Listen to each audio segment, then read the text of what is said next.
நாடாளுமன்ற தேர்தல் தொடர்பாக திமுக தனது கூட்டணி கட்சிகளோடு தொடர்ச்சியாக பேச்சுவார்த்தை நடைபெற்று சில கட்சிகளுக்கு தொகுதி பங்கீடும் நடைபெற்று முடிந்துள்ளது. இந்நிலையில் திமுக மநீம இடையே பேச்சுவார்த்தையானது இழுபறியில் இருந்து வருகின்றது. தொடர்ச்சியாக மறைமுகமாக இந்த பேச்சுவார்த்தையில் மக்கள் நீதி மய்யம் ஈடுபட்டு வருவதாக வெளிவந்திருக்கக்கூடிய செய்தியை நாம் அண்மை செய்தியாக பார்த்துக் கொண்டிருக்கின்றோம். மேலும் கூடுதல் விவரம் செய்த செலினா வழங்க கேட்கலாம்.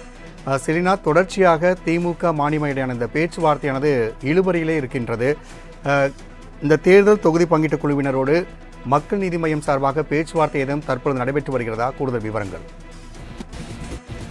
நாடாளுமன்ற தேர்தல் தொடர்பாக ஏற்கனவே திமுக அதன் கூட்டணி கட்சியுடன் தொடர்ச்சியாக பேச்சுவார்த்தை நடத்தி வருகிறது. இந்த நிலையில் மக்கள் நீதி மய்யம் திமுக கூட்டணியில் மறைமுக பேச்சுவார்த்தையில் ஈடுபட்டு வருகிறது. இந்த நிலையில் இவர்களுக்கு இடையே பேச்சுவார்த்தை என்பது காலதாமதம் என்பது தொடர்ச்சியாக ஏற்பட்டிருக்கிறது. ஏனென்றால் மக்கள் நீதி மய்யம் இந்த முறை நாடாளுமன்ற தேர்தலில் திமுக கூட்டணியில் போட்டியிட்டால் 2 தொகுதிகளை வழங்க வேண்டும் என்று கேட்டிருந்தார்கள். குறிப்பாக கோவை மற்றும் சென்னை தெற்கு ஆகிய 2 தொகுதிகளை வழங்க வேண்டும் என்று ஏற்கனவே கேட்கப்பட்டிருந்தது.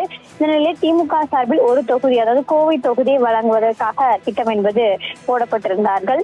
இதனால் தான் இந்த பேச்சுவார்த்தையில் காலதாமதம் என்பது ஏற்பட்டிருக்கிறது. மக்கள் நீதி மய்யம் கட்சிக்கு ஒரு தொகுதிகளை மட்டுமே ஒதுக்க திமுக முன்வந்து இருக்கிறது. திமுக கூட்டணியில் போட்டியிட்டாலும் டார்ச் சின்னத்தில் தான் போட்டியிட முடியும் என்று கமலஹாசன் திட்டவட்டமாக தெரிவித்திருக்கக்கூடிய நிலையில் திமுக சார்பில் உதயசூரியன் சின்னத்தில் தான் நிற்க வேண்டும் என்றும் திமுக நிர்வாகிகள் நிபந்தனை வைப்பதாகவும் தகவல் வெளியாக இருக்கிறது.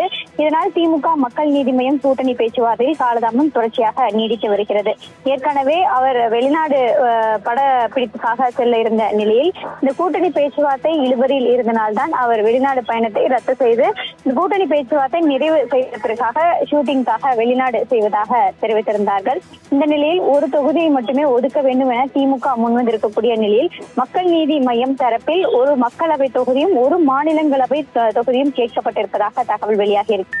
விரைவில் சுமூக உடன்பாடு எட்டப்பட்டு ஒப்பந்தம் என்பது கையெழுத்தாகும் என்று எதிர்பார்க்கப்படுகிறது. இந்த கையெழுத்து ஒப்பந்தம் ஆகும் பொழுதுதான் மக்கள் நீதி மய்யமும் திமுகவும் நேரடியாக வந்து பேச்சுவார்த்தையில் ஈடுபடுவார்கள். அதுவரையிலும் மறைமுக பேச்சுவார்த்தையில் தான் ஈடுபடுவார்கள் என்று எதிர்பார்க்கப்படுகிறது.